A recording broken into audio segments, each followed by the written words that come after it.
ನಮಸ್ತೆ ಸ್ನೇಹಿತರೆ, ಯಾರೆಲ್ಲ ಈ ವಿಡಿಯೋನ ನೋಡ್ತಾ ಇದ್ದೀರಾ ಲೈಕ್ ಮಾಡಿ. ನೀವು ನೀಡುವ ಲೈಕ್ ಈ ಮಾಹಿತಿಯನ್ನು ಹೆಚ್ಚು ಜನರಿಗೆ ತಲುಪುವಂತೆ ಮಾಡುತ್ತದೆ. ಇವತ್ತಿನ ಟಾಪಿಕ್ ಬಂದು ಬರೋಬ್ಬರಿ 72 ಸೀಸನ್ ಹೊಂದಿರುವ ದೇಶ ಯಾವುದು, ಎಲ್ಲಿದೆ ಆ ವಿಶೇಷ ಸ್ಥಳ ಎಂಬುದನ್ನು ತಿಳಿದುಕೊಳ್ಳೋಣ. ಸಾಮಾನ್ಯವಾಗಿ ಬೇಸಿಗೆ, ಮಳೆ ಮತ್ತು ಚಳಿಗಾಲ ಎಂಬ ಕಾಲಗಳಿರುತ್ತದೆ. ಹವಾಮಾನ ಅನ್ನೋದು ಪ್ರದೇಶದಿಂದ ಪ್ರದೇಶಕ್ಕೆ ಬದಲಾಗುತ್ತಿರುತ್ತದೆ.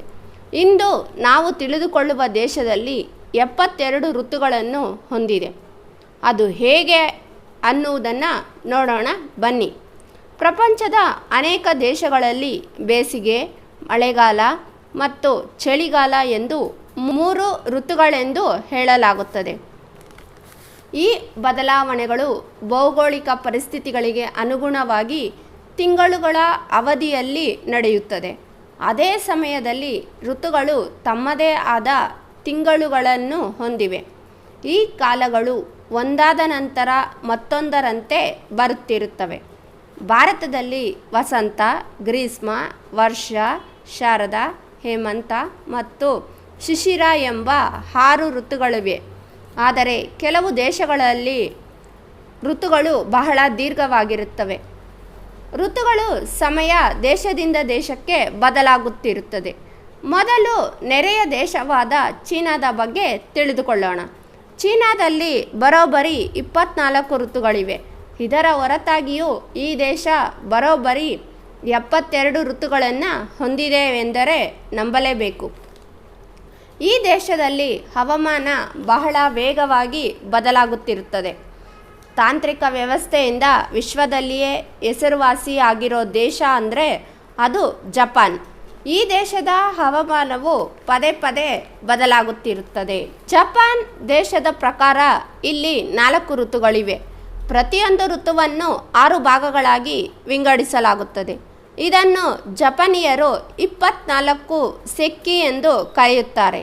ಸೆಕ್ಕಿ ಅಂದರೆ ಉಪಕಾಲ ಎಂದರ್ಥ. ಒಂದು ಸೆಕ್ಕಿ 15 ದಿನದ ಸಮಯವನ್ನು ಹೊಂದಿರುತ್ತದೆ. ಅದರ ನಂತರ ಪ್ರತಿ ವಿಭಾಗವನ್ನು 2 ಕೋ ಎಂದು ವಿಂಗಡಿಸಲಾಗುತ್ತದೆ. ಹೀಗೆ ಜಪಾನಿನಲ್ಲಿ 72 ಕೋಗಳನ್ನು ವಿಭಜಿಸಲಾಗಿದೆ. ಕೋ ಅಂದರೆ ಸೂಕ್ಷ್ಮ ಋತು ಎಂದರ್ಥ.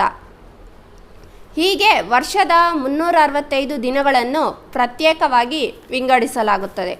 ಜಪಾನ್ ಸೂಕ್ಷ್ಮ ಋತುಗಳ ಉಳುಮೆ ಅಂದರೆ ಬಿತ್ತುವಿಕೆ, ಮೊಳಕೆಯೊಡೆಯುವುದು, ಬೆಳೆಗಳು ಪ್ರಾರಂಭವಾಗುವುದು, ಹೂಗಳು ಅರಳುವುದು ಮುಂತಾದ ಪ್ರತಿಯೊಂದು ಸಣ್ಣ ವಿಷಯವನ್ನು ಪ್ರತಿನಿಧಿಸುತ್ತದೆ. ಮೂಲ ಜಪಾನಿನಲ್ಲಿ ಇಷ್ಟು ಋತುಗಳು ಹೇಗೆ ರೂಪುಗೊಂಡವು ಎಂಬ ಪ್ರಶ್ನೆ ನಮಗೆ ಬರಬಹುದು. ಜಪಾನ್ 6ನೇ ಶತಮಾನದಲ್ಲಿ ಮಧ್ಯ ಕೊರಿಯಾದಿಂದ ಈ ಸಣ್ಣ ಋತುಗಳನ್ನು ಅಳವಡಿಸಿಕೊಂಡಿದೆ ಎಂದು ನಂಬಲಾಗಿದೆ. ಅದೇ ಸಮಯದಲ್ಲಿ ಆ ಋತುಗಳು ಹೆಸರುಗಳನ್ನು ಉತ್ತರ ಚೀನಾದ ಹವಾಮಾನದಿಂದ ತೆಗೆದುಕೊಳ್ಳಲಾಗಿದೆ ಎಂದು ಹೇಳಲಾಗುತ್ತದೆ. 1685ರಲ್ಲಿ ಖಗೋಳಶಾಸ್ತ್ರಜ್ಞ ಶಿಬುಕಾವೋ ಶುಂಕೈ ಇದನ್ನು ಜಪಾನಿನ ಹವಾಮಾನಕ್ಕೆ ಅಳವಡಿಸಿಕೊಂಡರು. ಜಪಾನಿನಲ್ಲಿ ಶಿಬುಕಾವಾ ಶುಂಕೈ ಅವರು 1873ರ ವೇಳೆಯಲ್ಲಿ ಸಾಮಾನ್ಯ ಜನರಿಗಾಗಿ ತಮ್ಮ ಮಾರ್ಪಡಿಸಿದ ಕ್ಯಾಲೆಂಡರ್ ಪರಿಚಯಿಸಿದರು. ಮುಂದೆ ಆಧುನಿಕ ಕಾಲದಲ್ಲಿ ಮೀಜಿ ಸರ್ಕಾರವು ಈ ಸಾಂಪ್ರದಾಯಿಕ ಕ್ಯಾಲೆಂಡರ್ ಅನ್ನು ಗ್ರೆಗೋರಿಯನ್ ಕ್ಯಾಲೆಂಡರ್ನೊಂದಿಗೆ ಬದಲಾಯಿಸಿತು. ಇಂದಿಗೂ ಜಪಾನ್ನಲ್ಲಿ ಕೆಲವು ಹಳ್ಳಿಗರು, ರೈತರು ಮತ್ತು ಮೀನುಗಾರರು 72 ಋತುಗಳ ಹಳೆಯ ಕ್ಯಾಲೆಂಡರ್ ಅನ್ನು ಅನುಸರಿಸುತ್ತಾರೆ. ಇದರಿಂದ ಹವಾಮಾನ ಬದಲಾಗುವ ನಿಖರ ಮಾಹಿತಿ ಲಭ್ಯವಾಗುತ್ತದೆ ಎಂದು ಹೇಳುತ್ತಾರೆ. ಜಪಾನ್ನ 74 ಸೆಕ್ಕಿಗಳಲ್ಲಿ ರಿಶುನ್, ಉಸಾಯಿ, ಕೇಚಿತ್ಸು, ಶುನ್ಬನ್, ಸಿಮಾಯಿ, ಕೋಕು, ರಿಕ್ಕಾ, ಶೋಮನ್, ಬೋಶು, ಗೀಶಿ, ಶೋಶು, ತೈಶು, ರಿಶು, ಶೋಶು, ಹಕುರಾ, ಶುಬನ್, ಕಾನ್ರೋ, ಸೋಕು, ರಿಟ್ಟೋ, ಶೋಶೆಟ್ಟೋ, ತೈಸೆಟ್ಟೋ, ಶೋಕೊನ್, ಟೋಜಿ, ಡೈಕನ್ನಂತಹ ವಿಷಯಗಳಿವೆ. ಈ 24 ಪಂಗಡಗಳನ್ನು ತಲಾ 3 ಭಾಗಗಳಾಗಿ ವಿಂಗಡಿಸುವುದರಿಂದ ಒಟ್ಟು 22 ಋತುಗಳು ರೂಪುಗೊಳ್ಳುತ್ತವೆ. ಚೀನಿ ಕ್ಯಾಲೆಂಡರ್ನಂತೆ ಜಪಾನಿನಲ್ಲಿ ಮೈಕ್ರೋ ಸೀಸನ್ ಸೂಕ್ಷ್ಮ ಋತು ಫೆಬ್ರವರಿಯಲ್ಲಿ ನಿಧಾನವಾಗಿ ಪ್ರಾರಂಭವಾಗುತ್ತದೆ. ವಸಂತ ಎಂದು ಕರೆಯಲ್ಪಡುವ ಕಾಲದಲ್ಲಿ ಹೂಗಳು ಅರಳುತ್ತವೆ. ಸೂಕ್ಷ್ಮ ಋತುಗಳಲ್ಲಿ ಬೇಸಿಗೆಯಲ್ಲಿ ತೀವ್ರವಾದ ಶಾಖವನ್ನು ಒಳಗೊಂಡಿರುತ್ತದೆ. ಚಳಿಗಾಲದಲ್ಲಿ ತಂಪಾದ ಗಾಳಿಯ ಏರಿಳಿತದ ಮಾಹಿತಿಯೂ ಇರುತ್ತದೆ.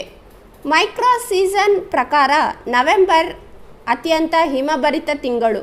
ಈ ಸಮಯದಲ್ಲಿ ಮರದ ಎಲೆಗಳು ಹಳದಿ ಬಣ್ಣಕ್ಕೆ ತಿರುಗಲು ಕಾರಣವಾಗುತ್ತದೆ. ಅವರು ರಿಟ್ಟೋ ಮತ್ತು ಶೆಟ್ಸನ್ ಸೂಕ್ಷ್ಮ ಋತುಗಳ ಆಗಮನವನ್ನು ಗುರುತಿಸುತ್ತಾರೆ. ಶೆಟ್ಸು ಸೂಕ್ಷ್ಮ ಋತುಗಳ ಆರಂಭದಲ್ಲಿ ಹಿಮವು ನೆಲೆಗೊಳ್ಳಲು ಪ್ರಾರಂಭಿಸುತ್ತದೆ. ಮಳೆಬಿಲ್ಲುಗಳು ಮರೆಮಾಡುತ್ತವೆ. ಈ ಋತುವಿನಲ್ಲಿ ಮರಗಳ ಎಲೆಗಳು ಉತ್ತರ ಮಾರುತದಿಂದ ಹಾದು ಹೋಗುತ್ತದೆ. ಸ್ನೇಹಿತರೆ, ಇಂತಹ ಇನ್ನೂ ಅನೇಕ ಮಾಹಿತಿಗಳನ್ನು ತಿಳಿದುಕೊಳ್ಳಲು ನನ್ನ ಚಾನಲನ್ನು ಸಬ್ಸ್ಕ್ರೈಬ್ ಮಾಡಿಕೊಳ್ಳುವುದನ್ನು ಮರೆಯಬೇಡಿ. ಹಾಗೆಯೇ ವಿಡಿಯೋ ನಿಮಗೆ ಇಷ್ಟವಾದಲ್ಲಿ ಲೈಕ್ ಮತ್ತು ಕಾಮೆಂಟ್ ಮಾಡಿ. Thank you for watching.